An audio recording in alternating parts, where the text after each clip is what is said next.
Hello there. Welcome to Shed Q, Colony Nation.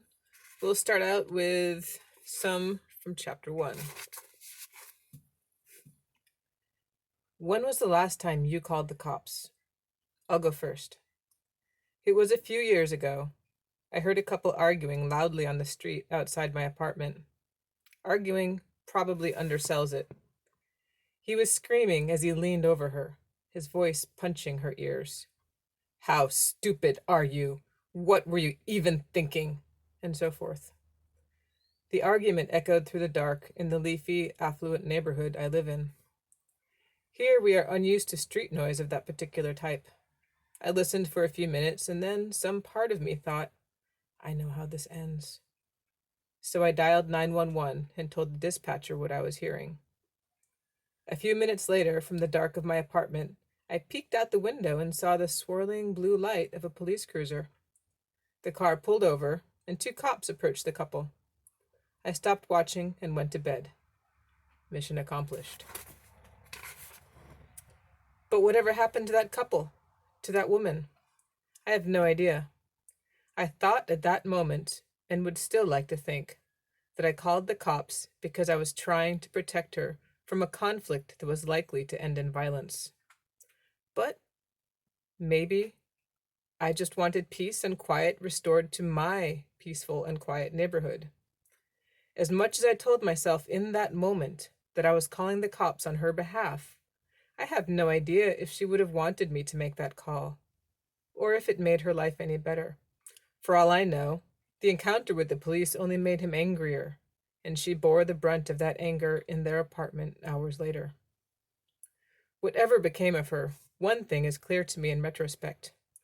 At the moment I called the police, I could not have told you what law was being broken, what crime was being committed. I dialed that number not to enforce the law, but to restore order. There are fundamentally two ways you can experience the police in America.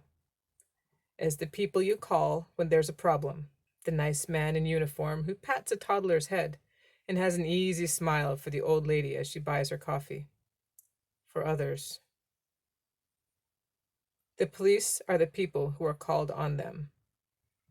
They are the ominous knock on the door, the sudden flashlight in the face, and the barked orders.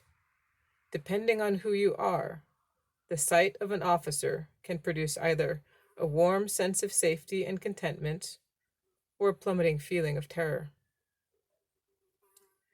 I've really felt the latter only once, at the 2000 Republican National Convention. I was 21 years old.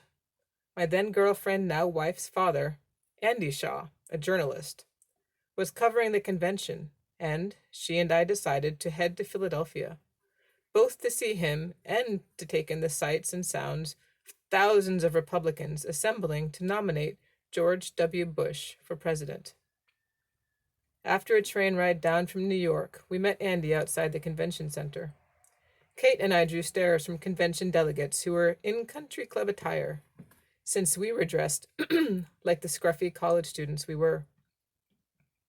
People asked if we were protesters. The three of us began to make our way through the multi-layered security checkpoints.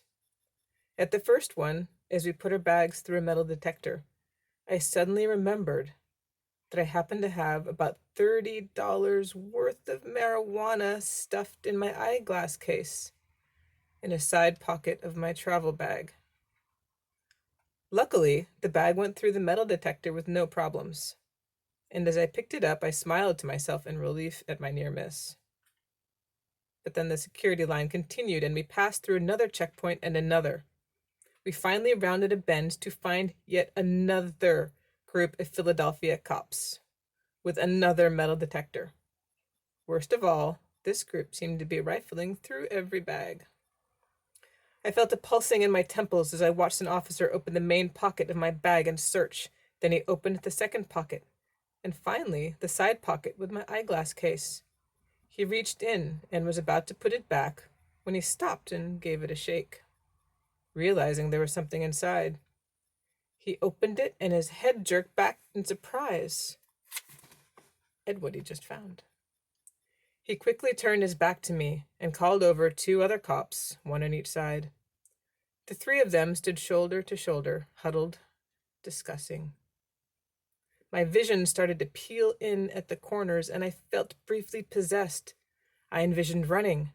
It seemed tantalizingly possible, liberating even. I could get away before they had any idea who I was or whose bag it was. Did I have anything identifying in there? I must have. But then, my girlfriend and her father were standing right there, so flight probably wouldn't work. With tremendous effort, I overrode the impulse. I think the cops just found weed in my bag, I whispered to Kate. And then, in desperation, searching for someone to fix the situation, or at the very least to absolve me of this idiotic mistake, I walked over to my future father-in-law and blurted out, Andy, I think the cops just found weed in my bag. The cops continued to confer ominously. Andy was confused. What? Why'd you bring weed? At that very moment, before I could answer, and really what could I have said, the police officer who'd found the drugs put my bag on a table and looked at me, as if to say, go ahead and take it. I figured as soon as I reached out and acknowledged the bag was mine, they'd slap the cuffs on. But when I went to grab the bag, nothing happened. I picked it up.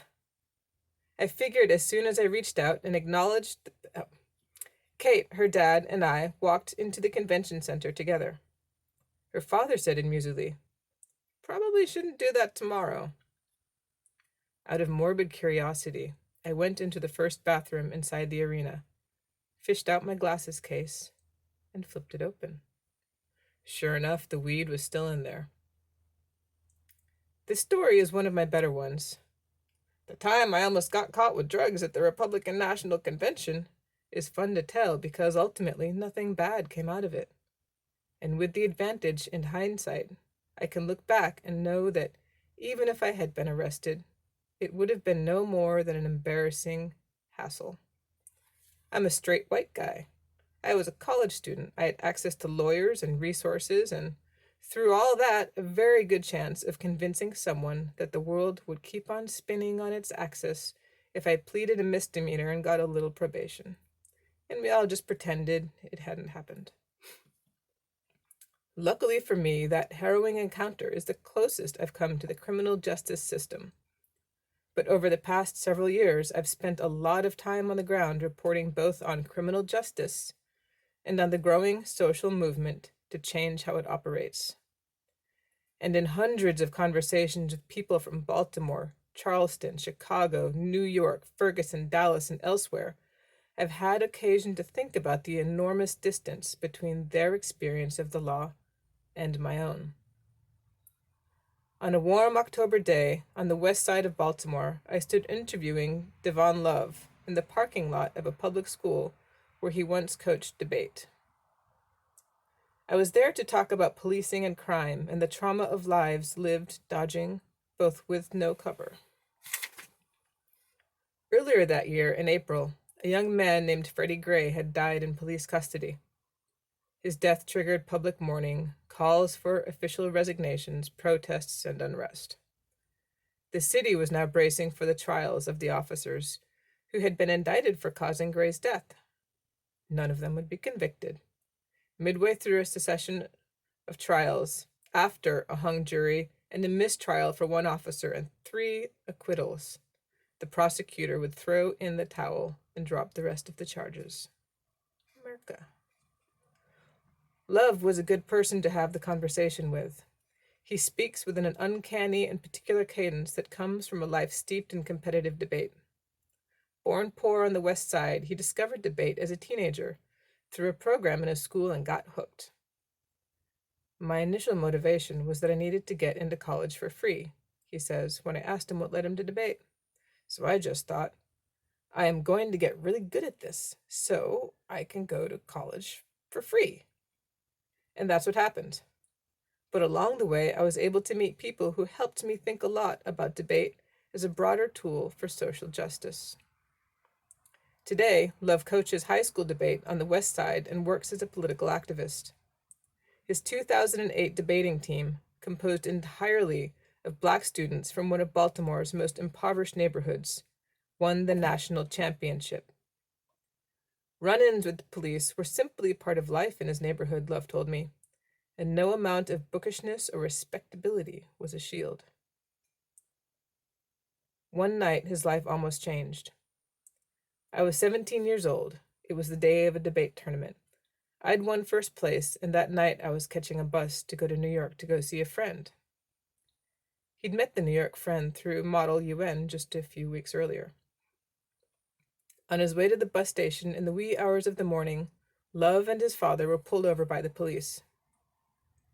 They say I match the description of someone who stole a woman's purse. The police began to search the car. More cruisers pulled up with their lights flashing. They took Love out of the car and had him stand in the middle of the street. At one point, one shined his police light right into the teenager's face. And you heard them ask the woman, is this him? And she says, I don't know. And so luckily, I had the presence of mind to think, we had just stopped at the ATM to get the money I needed for my ticket. So I explained to them, I said I had just got the money that I needed to pay for my ticket. Love happened to have the receipt from the ATM. The timestamp corroborated his story. And luckily, they let me get away. But that easily could have went in an entirely different direction. By entirely different way, love means being swept into the vortex of a penal system that captures more than half the black men his age in his neighborhood. By entirely different way, he meant an adulthood marked by prison, probation, and dismal job prospects, rather than debate coaching and activism. If he hadn't been so quick on his feet, if the woman hadn't been unsure, the police had the right person, everything might have been different. Fair to say that Davon and I, in our ways, both dodged a bullet. But the similarities ended there. I actually did something wrong. I was carrying an illegal drug. I wasn't quick enough on my feet to defuse the situation, and even if I had been arrested and booked, it all, almost certainly, would have worked out fine in the end. The stakes felt very high, but they were actually pretty low. Davon, on the other hand, had done nothing wrong. Unlike me, he was quick on his feet enough to successfully defuse the situation. And while for me the stakes were in reality rather low, for him they weren't. Everything really could have changed in that moment for the worse.